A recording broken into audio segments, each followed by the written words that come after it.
శ్రీ సత్యసాయి జిల్లా హిందూపురం పట్టణ ప్రజల నమ్మకానికి టీడీపీ కంచుకోట అనే నమ్మకానికి దృష్టిలో పెట్టుకొని టీడీపీ ప్రభుత్వం హిందూపురం పట్టణానికి మహానగరంగా తీర్చిదిద్దాలని, గ్రీన్ సిటీగా తీర్చిదిద్దాలని, అన్ని వసతులతో నీరు, డ్రైనేజీ, మంచి రోడ్లు, వీధి దీపాలు మరియు రింగ్ రోడ్లు క్లీన్ హిందూపూర్గా తీర్చిదిద్దాలని social democratic party of India SDPI demand చేస్తుంది.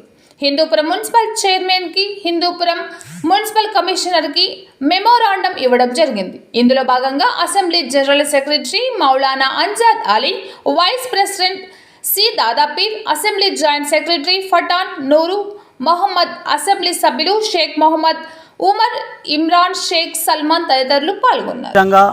మన ఎన్టీఆర్ సర్కిల్ దగ్గర నుంచి రహమత్పూర్ సర్కిల్ వరకు దాదాపుగా 5-6 నెలల నుంచి చాలా ఇబ్బంది పడుతున్నారు ప్రజలు. తొందరగా, అతి త్వరగా, ఎంత తొందరగా అయితే అంత తొందరగా ఆ రోడ్డును పూర్తి చేయాలని కమిషనర్ గారికి, చైర్మన్ గారికి కోరడం అయినది. అదేవిధంగా ఇక్కడ రహమత్పూర్ సర్కిల్ నుంచి బెంగళూరు బైపాస్ రోడ్ ఆటోనగర్ వరకు, రహమత్పూర్ ఎల్ఐసి వరకు విద్యుత్ దీపాలు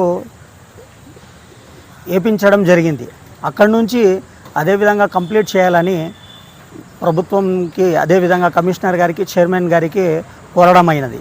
అదేవిధంగా ఎంత త్వరగా అయితే అంత త్వరగా హిందూపురం పట్టణానికి రింగ్ రోడ్డు ఏర్పాటు చేయాలని, అదేవిధంగా హిందూపురానికి మనసులో పెట్టుకొని, ఎందుకంటే చాలామంది ప్రజలు టీడీపీ ప్రభుత్వానికి ఇక్కడ కంచుకోట అంటారు. టీడీపీ ప్రభుత్వం ఇక్కడ చేసి చూపించాలని, ఎందుకంటే ప్రజల నమ్మకాన్ని నిలబెట్టుకోవాలని social democratic party of India ఒకటే డిమాండ్ చేస్తున్నది. హిందూపురం పట్టణానికి ఒక గ్రీన్ సిటీగా, ఒక హైటెక్ సిటీగా, నీళ్ళ వసతితో, డ్రైనేజీ వసతి, మంచి వసతి, అదేవిధంగా సౌకర్యం ప్రతి ఒక్కది, స్ట్రీట్ సౌకర్యము, రింగ్ రోడ్ సౌకర్యము, రోడ్ల సౌకర్యము ప్రతి ఒక్కటి పూర్తి చేయాలని మేము కమిషనర్ గారికి, అదేవిధంగా చైర్మన్ గారికి కలిసి మెమోరాండం ఇవ్వడం జరిగింది. జై హింద్, జై ఎస్డిపి.